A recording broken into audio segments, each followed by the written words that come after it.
All right, good morning, everybody. Welcome to the June Altos webinar. It's the summer solstice. Happy solstice, everybody. Longest day of the year always makes me really happy. Uh, we will dive into a ton of data today. And if you've been paying attention to the data on a weekly basis, if you've been watching the webinars, been participating in the webinars in the last few months, you'll know that inventory has been rising across the country. Inventory of unsold homes has been rising across the country. And so we're going to talk about where that is now, what's happening next, all the impacts that we can see. There's a lot to be seen there. Uh, as you know, Altos Research, at Altos, we track every home for sale in the country every week. All the pricing, all the supply and demand, all the sales, all the changes in that data, so you can see it immediately as it happens before you see it in the traditional headlines. And we're going to dive into all the details today. So I have a couple of things to make sure we all are aware of before we get into the data. First is use the chat box here. Let us know where you're connecting in from today. We have a couple folks from Altos. We have Jeff and Lael from the Altos team who are in the chat, who will be able to answer questions and help provide links while I'm talking, as I'll have a few things to click on to go download or check out while we're talking. So use the chat to go get those. We have, as always, we are recording the webinar, and everybody will get an email later today when the recording is available on our YouTube channel, and you will have access to that.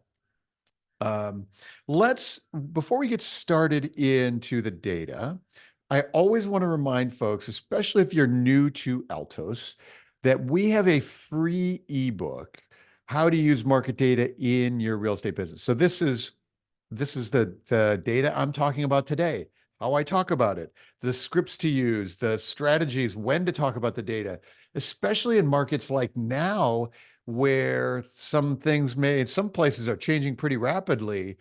How do you use the data to best inform buyers and sellers? How do they make the best decisions they can right now without being misinformed? How do you use the data? So that's what the ebook is. It guides you through all the data I'm talking about today, and it's free. So help yourself go get that if you don't already have that ebook. I also have another announcement. You may have heard that we now have available for Altos customers pendings data.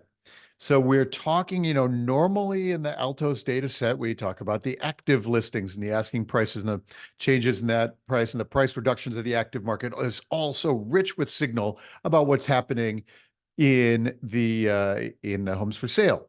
But of course, the homes that are going into contract, the ones that are getting offers right now, there's a ton of signal there. And so we have, if you followed these webinars in the last few months, you'll see that I've been talking about the pendings data that we're tracking nationally. We now have pendings data available for you in your Altos account via advanced analytics, the advanced analytics platform. To get, I like it because the pending set is the earliest proxy for those things that are sold. They're not yet sold. The sales haven't closed yet, but what's the price of those? How many are getting sold this week? How long have those been on the market? There's all this signal in the pendings data that can really help communicate with buyers and sellers right now. So that's now available for you in advanced analytics. If you log into your Altos account, you can go to the advanced analytics page and add pendings data to your data set now. You can, if you're not a client, you can go sign up for the premium level to get advanced analytics. And then when you log in, you can go upgrade to the pendings data. I will use the pendings data today, and it's now available to you in your zip codes and your cities, state, metro, all over the country. So super proud to have that. A lot of people have been taking advantage of that. So go get that and let us know how it's going.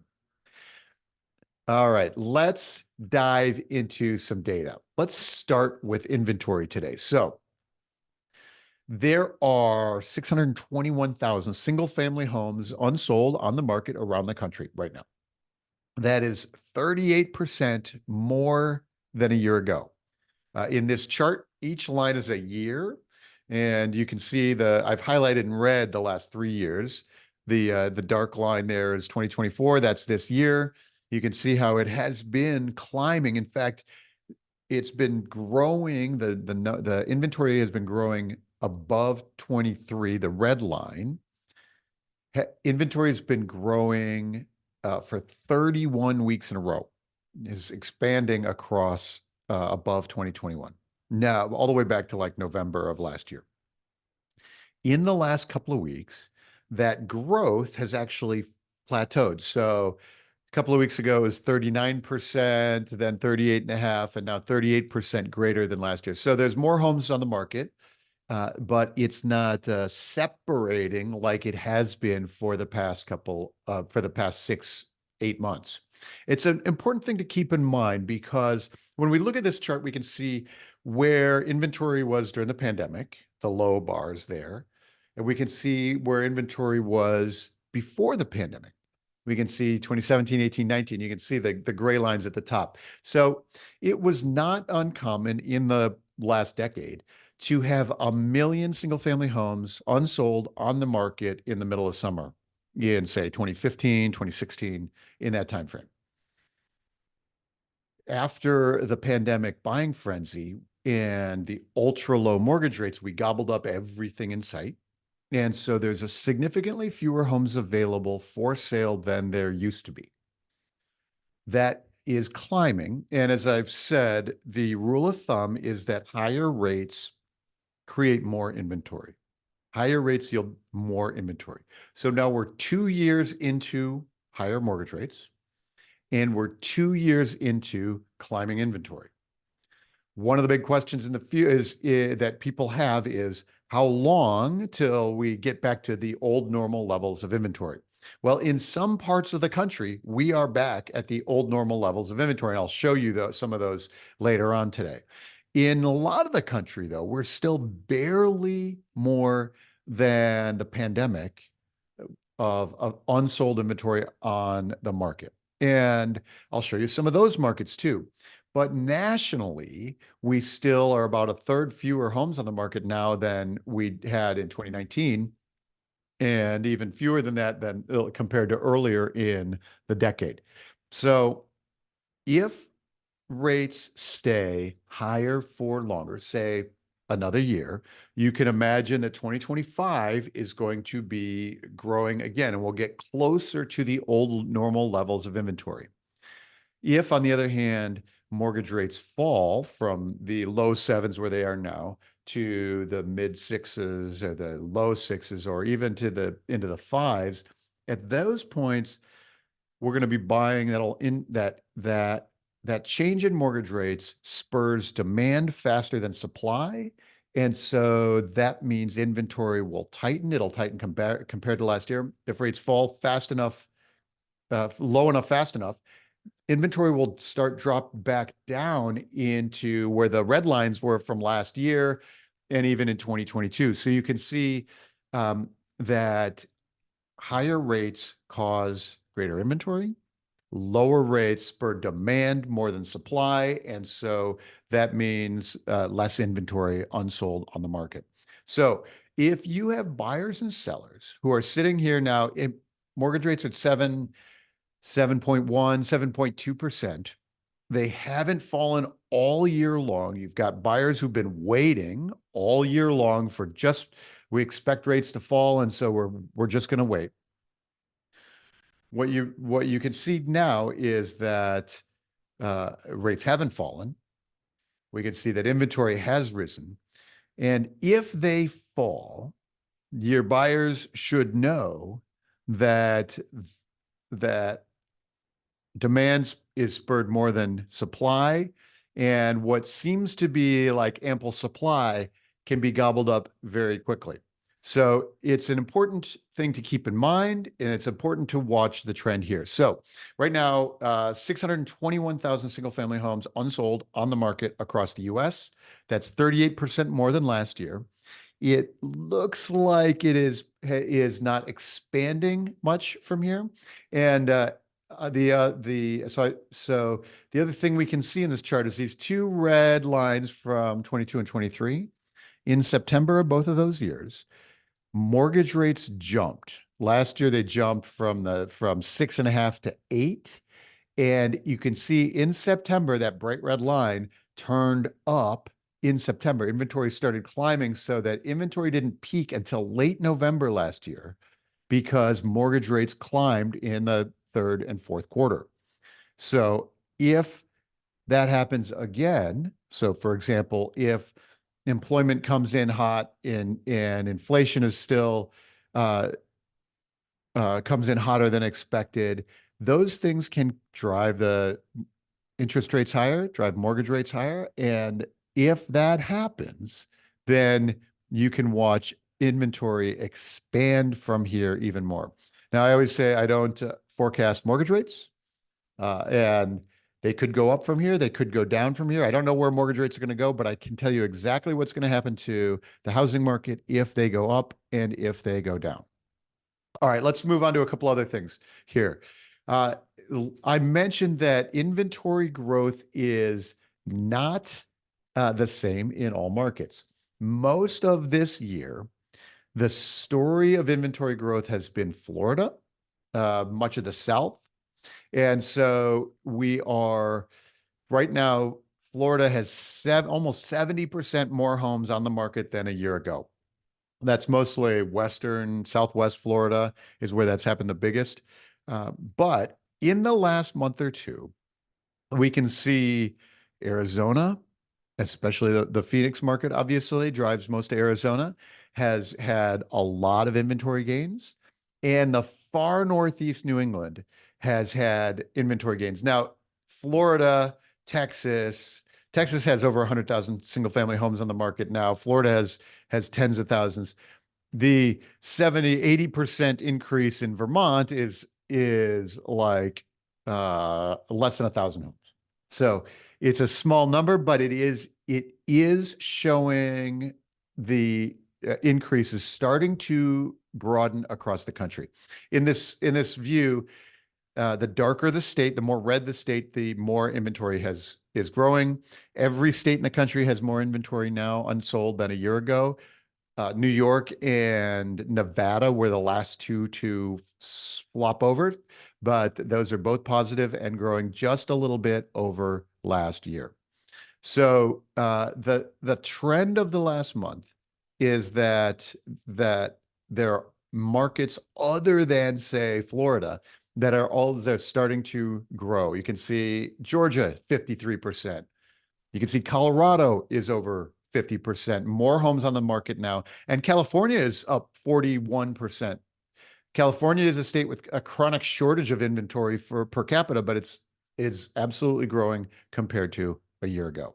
So those are the big trends happening state-wise, and we'll dive into some of those local markets in a little bit. If we look at now the available inventory versus the pendings rate, how many contract homes are going into contract each week, we get a months of inventory calculation. So this is like the new pendings each week times 4 divided by the active inventory, and we have the months of inventory. How many months would it take to sell all the active inventory? I shared this months of inventory chart in the May webinar, and in that chart, Texas was at 2.9%. Now 2.9 months. Now Texas is at 3.1 months.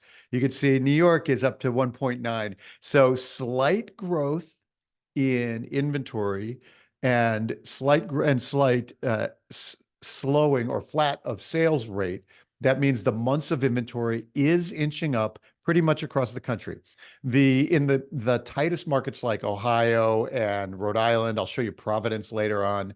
Those markets are still around 1 month of inventory, and because inventory is super, super restricted, barely over pandemic levels. And the sales rates are moderate, so that's where those are coming in. This is using the Altos pendings data, which is now available to you, as I mentioned. So you can go get the pendings data, and I'll mention that a few more times You can get it for your local level and do this kind of work. Let's look at the new listings. So we've been looking at the total inventory. When we look at the new listings per week, so these are the homes that get listed and they're not sold, they don't go into contract yet. 71,000 new listings unsold across the country this week. That is a few percent more than last year.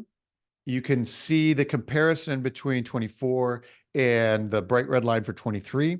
23, the defining characteristic of all last year was how few sellers there were. So we have a few more sellers, 9, 10, 12% more sellers than last year. That's a little better, meaning there's a little more selection. It allows inventory to grow across the country. But you can also see, if you compare now to 22, and June of 2022, we'd had 4 or 5 months of rising mortgage rates. Everybody knew that the market was slowing. If you were selling your house in 22, you knew you had to get it out in June because July was going to be too late.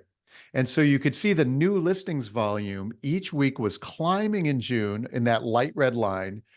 It was climbing in June of 22. That is not happening now.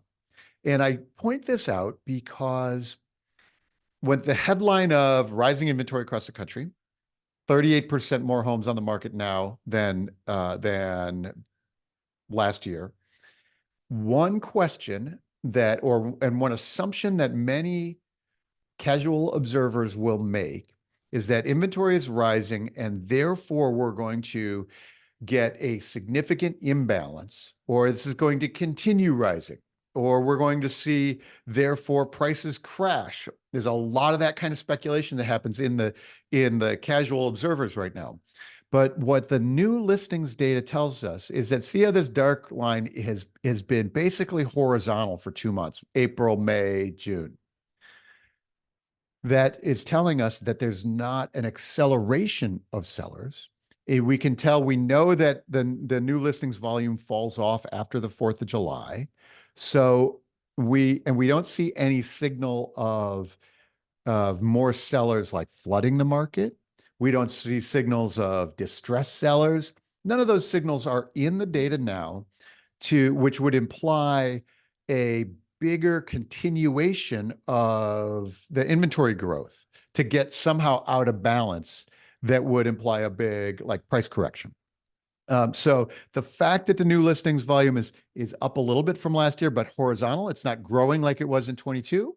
And it's certainly below all the gray lines. Those are the last decade. And, it bounces around each week. But the gray lines, you can see generally you might have 80, 90, 100,000 single family homes listed in a given week in June. And we're at 71,000. So you can see that we have some new sellers. We can see a little loosening of that mortgage lock-in. The longer we stay at higher rates, the less lock-in there is, of fewer people that are locked in, and therefore more sellers that come back, a little more, tiny bit more distressed sellers. Those things are contributing to new listings volume, but no flood. And that is important for people who are like, I'm just going to wait till the market crashes because inventory is up and therefore market's crashing. The other thing that happens, of course, is that people are looking at Austin and think the whole country is acting like Austin, Texas, or like Sarasota, Florida, and it's not. Okay, the other way to look at new listings is, in this view, we have the new listings volume, and in this chart, each bar is a week, and the taller the bar, the more sellers there are. The light portion of the bar are what we call the immediate sales. So these are the new listings who get offers and go into contract essentially immediately after listing within a couple of days. And every market has some immediate sales, like the good homes. If you have the right home right now, priced right, in the right location, those are getting multiple offers and going into contract, especially in the cash heavy markets. Those are like some of the, like Orange County and some of the Southern California markets. That's certainly happening. What we can tell when we look at it in this view is you can see how we have slightly more sellers than last year, 9% more sellers than last year in a given week, but significantly fewer sellers in 22, 21, like a lot fewer homes for sale. So again, the fact is we have a little bit of growth in sellers, but not a lot. The other side is the light portion here. So that the immediate sales are shrinking compared to last year. So that's a first signal of it's a little bearish. In other words, there are fewer people willing to make those offers and go into contract right away. So those folks are like, that's a very useful measure of the organic levels of demand. And so there were 16,000 immediate sales this week. That's down from like 18, 19,000 a year ago. It's down from 25, 27,000 2 years ago. So you can see a real slowness in that demand. And that, of course, is because mortgage rates have stayed over 7%. So buyers know it, and it's much easier to make that offer quickly as a buyer, if you see rates have just dipped. So if we see rates fall to 6.5 or somewhere in that range, you'll see the immediate sales number pick up, and they'll see that inventory contract, as I mentioned. So that's where we can see it right now. It is notable that the immediate sales are fewer, and so our inventory is growing each week. If we look in the future, so how many listings are coming? So we use the coming soon listings. So not every market and not every home is marketed as coming soon before it's actually listed for sale, but we can count 3,400 of those across the country right now. And in the dark line in the middle, you can see that most of the year the seller volume was better, but you can also see how the dark line turned horizontal in April. We can see it actually in March because it's leading the actual new listings volume. So it turned horizontal in March. And so what we can see right now is that that tells us that there is not an acceleration of new listings coming. So the best we're going to do is keep this new listings volume kind of even. And you can see that in 22, as I mentioned, if you were selling your home in 22, you knew you had to get it out in June. And the coming soons dropped off a cliff as of July 4th. By then, if you weren't already listed, you knew your Mr. Window. So those who were trying to get listed were coming soon, marketed as coming soon in May, June, July. And you could see 5,000, 6,000 of those homes. And right now we're 3,400. So it tells us that we have a little bit more sellers than last year, but no significant growth. And I think that's an important caveat right now, because the headlines, everybody knows by now that inventory is up. But they don't know is, will inventory continue to expand? And the data is showing me right now that it does not look like it's going to continue to expand in a dramatic way. We could use this view as a leading indicator in 22. In the end of July in 22, when the coming soons were plummeting, that right there was a signal that we weren't going to get too much of an explosion of inventory, like we were at the peak. And so this is a leading indicator of future listings, and it's really useful to heed what it says. So let's put that together and let's talk about projection for the end of the year. So we are at we as of right now look like we'll finish the year with about 620,000 single family homes. And again, each line is a year here, and you can see the black line is the projection. The dots are the projection for the rest of the year. That'll be up about 20% more homes than we finished 2023. Right now, there's 38% more homes, and we're projecting to finish the year about 20% more homes, meaning in late last year in September and October and November, inventory grew because mortgage rates went to 8%. So this assumes that mortgage rates are not going to 8% again in this model, meaning I don't actually know if mortgage rates are going up to 8% again. If they do, you'll watch this model will adjust up each week. As of right now, the view is that we'll end with about 20% more inventory than a year ago.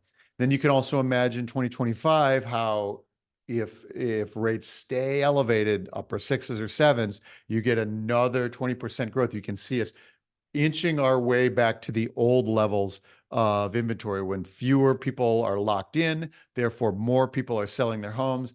The buyer demand is slower, inventory is available, and that inventory build, the greater supply builds, is really a mechanism for keeping a cap on home price appreciation, which helps affordability catch up because incomes grow, and maybe we get a world where incomes are growing and home prices are not growing generally. So we get some improvements in affordability over the next few years. That's higher rates, how higher rates gets us to improved affordability. That's a pretty counterintuitive thought, but higher rates gets us more supply. More supply allows home prices not to appreciate so quickly. If rates fall into the fives, again, I think you're going to see the opposite of this happen. You'll see inventory, the projection fall. You'll then see people gobble up more. You'll see demand accelerate faster than supply, and therefore push home prices higher again. And therefore, our affordability challenge will be exacerbated if rates fall again. Let's switch into the pendings data. And as I mentioned, you have now access to pendings in your Altos account. You can log into your Altos account, click on the Advanced Analytics tab, and upgrade to get your pendings for your local market. These are the homes that are going into contract. How many are going into contract? How quickly are things going into contract? What are the price points that people are buying at? How are those prices different from a year ago? How is that sales volume different from a year ago? Can we see now, because these are newly pending, we can now see the sales that are going to close in 30 or 45 days. So we're talking about, these are July and August sales that we can see happening right here. And when we look at the pendings data nationally, so new contracts each week, we could see 69,000 new contracts pending for single family homes across the country this week. The dark line in the middle there is where we are for this year.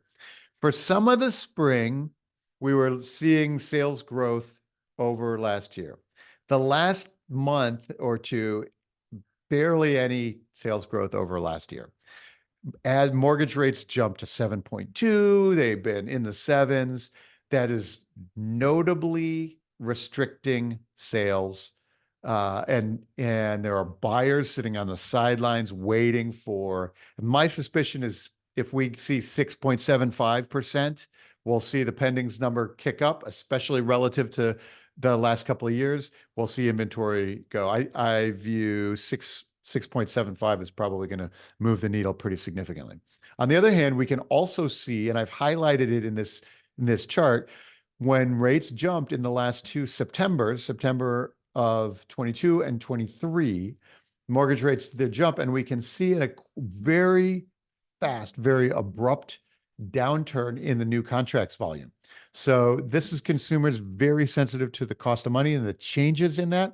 So consumers are more sensitive to the change in the rate than to the absolute levels. So when we've been trading at 7.1% for the 30-year fix, 7.1 or 7.2, and suddenly if consumers see 6.75, that change feels very significant, and that will spur demand very quickly. On the other hand, if we see 8, we see 7.5 or 8, that's going to slow demand very quickly, and we could drop down below the last year's sales rate numbers and move negative. It's been just tiny positive by a couple percent each week, more home sales than a year ago. And if we add them all together, so the previous one was new contracts each week. Now we're looking at all the 400,000, 396,000 homes in contract. So these are single family homes in contract at any given time. There are about 1% more homes in contract now than a year ago. And they are taking a few days longer in contract to close. So the days in contract is expanding, and so the number of sales is barely growing. It's 2.5% more homes in contract now than a year ago. You can see in this chart in the September time, in the last 2 years when the total number of homes in contract, June, July of 22, people stopped buying. You can see a dip in the number of homes in contract there. You can where the first half of 22 in the light red line, you could see people buying very quickly, still trying to gobble up at the end of the cheap mortgage rates, and that turned the corner very quickly, July 4th of 22.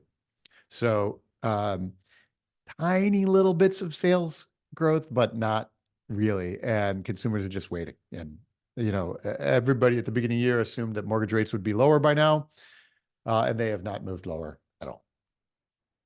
His days on market. So the homes are spending 54 days on market, slightly more days on market, 7% longer than last year at this time. You can see the normal seasonal curve. Right now, you have the last, you get homes that are last listed. They are gobbled up. They start moving before the end of the summer. And then after, if they've sat around after school starts, then days starts climbing through January before it resets again. So a little bit longer. Again, it's another indication of slightly lower demand, significantly longer, 54 days up from like 25 days in the spring of 22 when things were at the tail end of the pandemic frenzy before rates really started climbing. When everybody knew they were climbing, things were moving fast. Let's switch to prices. So the median price of all the homes around the country right now is $455,400. That is essentially unchanged from last year. It's a tiny fraction higher than last year, and it's essentially unchanged from 2 years ago. And you'll see when I show a bunch of local markets, you can see how the data will be like, it's very common to have home prices be essentially the same as it was 2 years ago. Now, in places where inventory is super tight, pandemic tight, and we still have a lot of fast turnover there, you can also see home price appreciation in those markets. It'll be really fascinating to see if we, in the next few weeks, if home prices climb over the peak of 22. So these are the asking prices. If you walk into the housing market around the country right now, this is where homes are listed for sale. This is where the prices are. You can see that that seasonally peaks at the end of June, starts declining for the fall. And because we didn't have a strong appreciation this spring, you can imagine that the depreciation on the fall puts us back under where we finished 2023. So right now, the leading data looks to me about flat from where we'll finish 2023, essentially unchanged. For 24 unchanged from 23. So 23 ended up with a 3 to 5 or 6% home price gains over the previous year. This year is looking flatter to me when we finish. So 0 to 3% gains across the country. Also, by the way, that is indeed mortgage rate sensitive. So that prices slow if rates jump, prices accelerate if rates fall. If we look at the new pending, so these are the homes going into contract each week. The homes the median price of all the homes being purchased is $398,990 this week. That's 3.7% above last year. So a little home price growth over last year. We can see that that's compressing the dark red line from the red line there. And if rates dip over the next few weeks, you can imagine that will get us closer to flat through the end of the year. So these are the homes in contract, going into contract each week. This is the earliest proxy for those that will sell in July and August, really. And so then you'll start hearing about those in August, September, October, those prices as sold data. And when you hear those headlines in the third quarter and fourth quarter, You can already see that there is some home price gains over last year.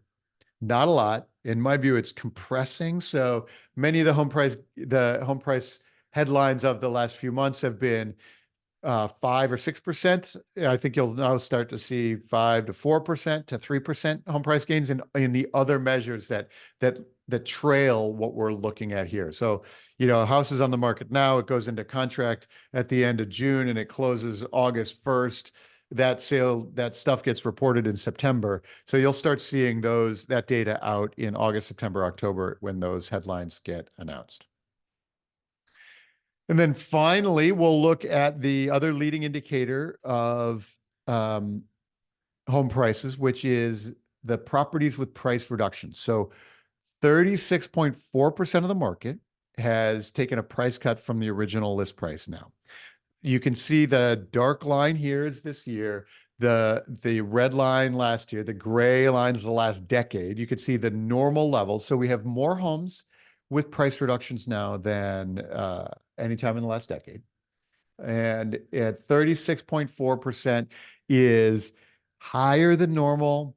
And looks like we will probably cross 40% by late summer. That's a pretty significant number of homes for sale, and that is a leading indicator of future sales prices. So it's hard to imagine for me that home prices will have significant gains with this weakness in demand, this indicator of a weakness in demand. We can see each of the last 2 years, as I've mentioned a couple times, mortgage rates jumped in September of each of the last 2 years, and you can see there's a jump in price reductions at exactly that moment in each of the last 2 years. If we see mortgage rates jump again, we can see we'll watch this accelerate, this year's number accelerate as well. One thing I think that's really important to note here is the slope of the 22 line. In April, May, June, July of 22, that's when the market was slowing from absolute speed, breakneck speed down and hitting the brakes hard. So you could see each week a lot more homes doing price reductions. By the peak of 22, 43% of the homes in November of 22, 43% of the homes in the country had taken price reductions before, and 43%. And that led the headlines of sales that had home prices negative year over year was April, May, June of 23. So the peak of the price reductions led the peak of the trough of the home prices by about 6 months. So we can watch this year to see when this year peaks. Most years, price reductions peak in like September.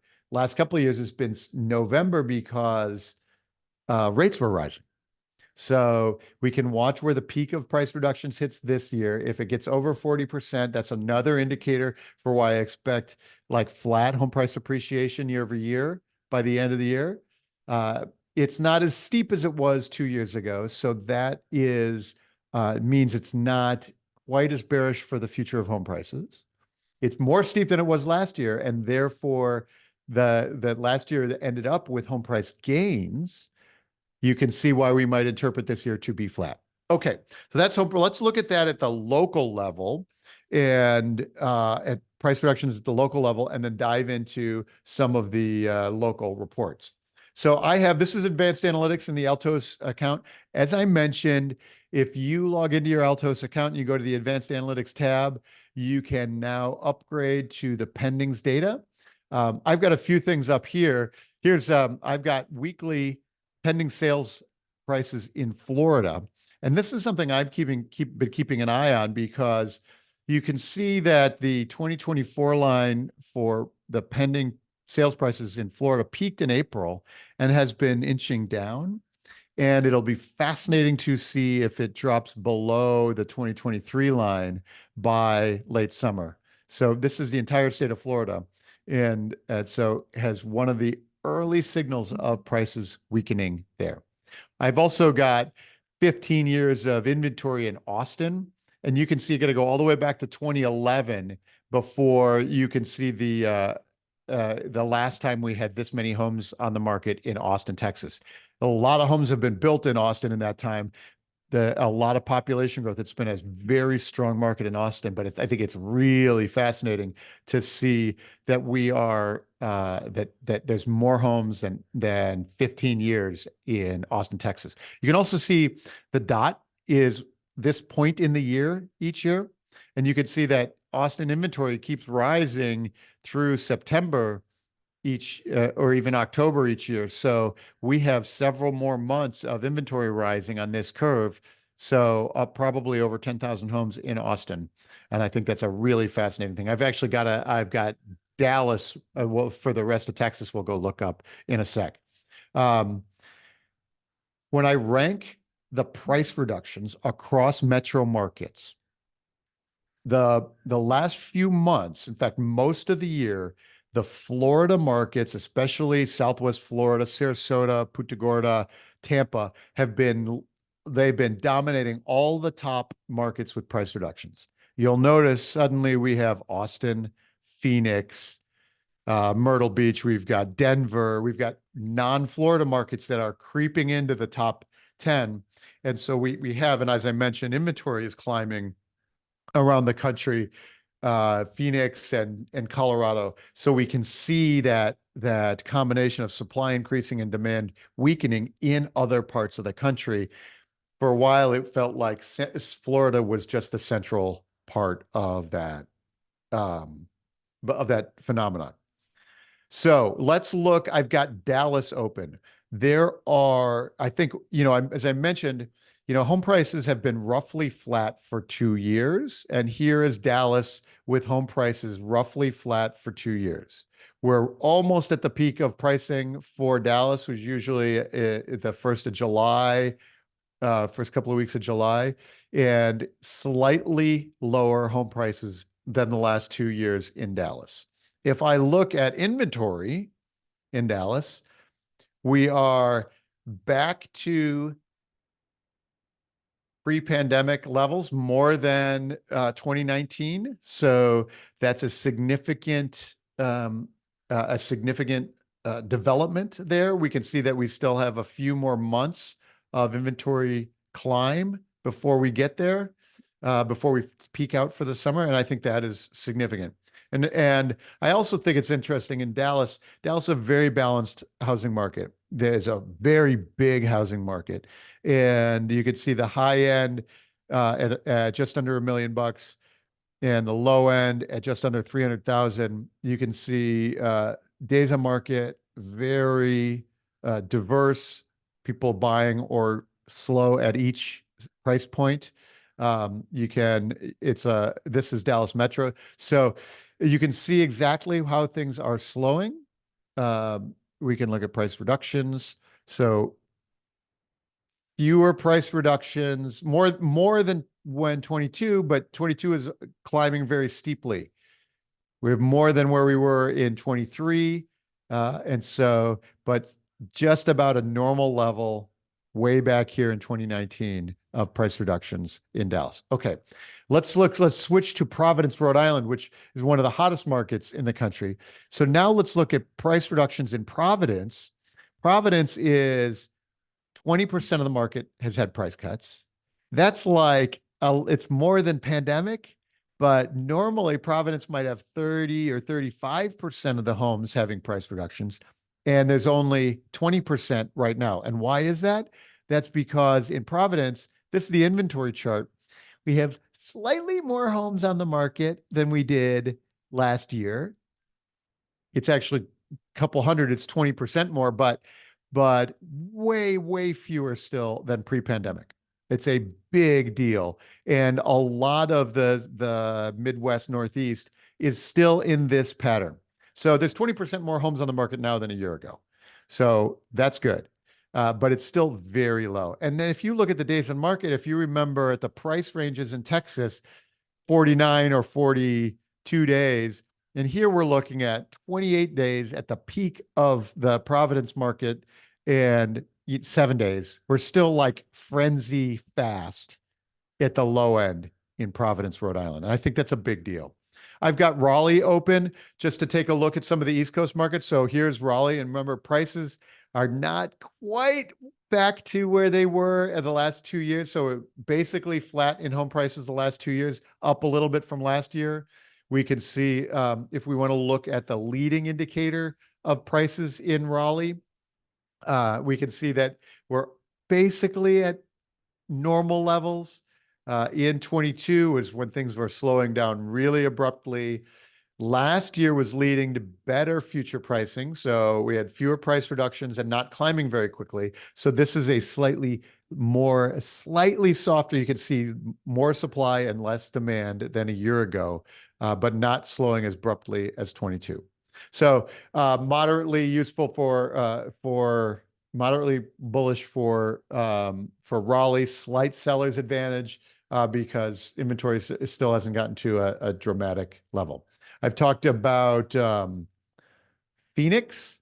So Phoenix let's switch to inventory here.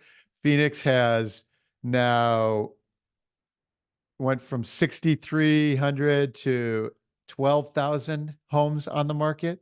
So Phoenix has almost doubled this year in inventory, but it's still fewer than 2 years ago, where we finished 2 years ago, and definitely fewer than pre-pandemic. So Phoenix is in a has been slowing. Arizona is now at 70% more homes on the market than a year ago. So some growing. You can also see the diverse and across all price points, basically slower, and none of that like super fast, super tight markets like we saw in Providence, Rhode Island. All right, let me look at one more. I will look. I brought up Miami because much of Florida has been leading the country slower this year, but Miami is its own orbit. Miami uh, has a different buyer. It has international, has a bunch of different views. So if we look at the inventory in Miami, so Miami has 7,800 or 3,800 compared to 2,700 homes on the market a year ago. Like that is inventory growth, but it is still pretty restricted compared to 2 years ago. And I think that's a very different market than, say, Sarasota. We can see we can see price reductions in a normal space. 30% of the homes on the market in Miami, in the Miami metro, have had price reductions, not cratering, not slowing way down like 2 years ago. So this is, but more than last year. So again, it's the similar to Raleigh in that we can see slight softness, but not like it was 2 years ago. But on the other hand, we can see at high-end Miami is $4.5 million. We can see dramatically slower at high-end Miami. So you can see exactly where the demand is. Anything under 750 is still moving very quickly, but slower. It's definitely slower than in the pandemic time. I probably have time for one more report here. Let's look at Los Angeles. I've got LA County, Los Angeles inventory up here went from 5,100 to now 6,700 homes on the market. We can see we started the year in January, February with fewer homes than 23. And now we have more homes on the market. We have 25% more homes on the market in LA County, in LA Metro, LA County I've got up. So that is a significant change, but you can also see that normally, LA County is 20 million people and there's only 6,700 homes for sale. So you can understand why there would still be price pressures in LA. You can see in LA here, the high end of the market significantly slower. So anything at $1 million or under in LA County still moves very quickly. And so your buyers may be thinking about home prices or inventory rising across the country, and inventory rising, selections rising in LA, but the best stuff is moving very quickly, and I think that's very easy to illustrate here. Um, so that's the data time we have here. Let me switch back here. We have, if I can remind you, all of the data I talk about today, we discuss in the ebook, the Altos ebook, and in the chat, we'll post a link so you can go download it. If you don't have that, it gives you scripts, it gives you strategies for talking about the data with buyers and sellers right now. It's how I talk about the data in these webinars. It is free for you, so go get that. I also mentioned the pendings data. It's now available in your Altos account. And by the way, we'll stick around for the next few minutes and make sure all the questions are answered in the QA. And the recording of the webinar will be available in later this afternoon. We'll send you an email. So pendings, you can go to your Altos account, go to advanced analytics, and you can upgrade to pendings right now. Get all the new pendings data, the pending prices, the price of the newly pendings this week, how quickly things are selling, all that's available in your advanced analytics now. If you aren't an Altos customer, go to Altos Research. You can just click and get started right now. Get the premium account so you can get advanced analytics and the pendings data. Or you can book a demo with our team and we can talk about your local markets. I don't have time to talk about all the markets, of course, in this, but we can spend time with you and review your local market and how to talk about your local market with your buyers and sellers right now. So I encourage you to go to Altos Research. I'm sure there'll be a link in the chat. I will stick around for a few minutes to make sure we're all answered. And as always, I thank you so much. We'll be back next week with our weekly video and next month with another webinar. Thanks, everybody.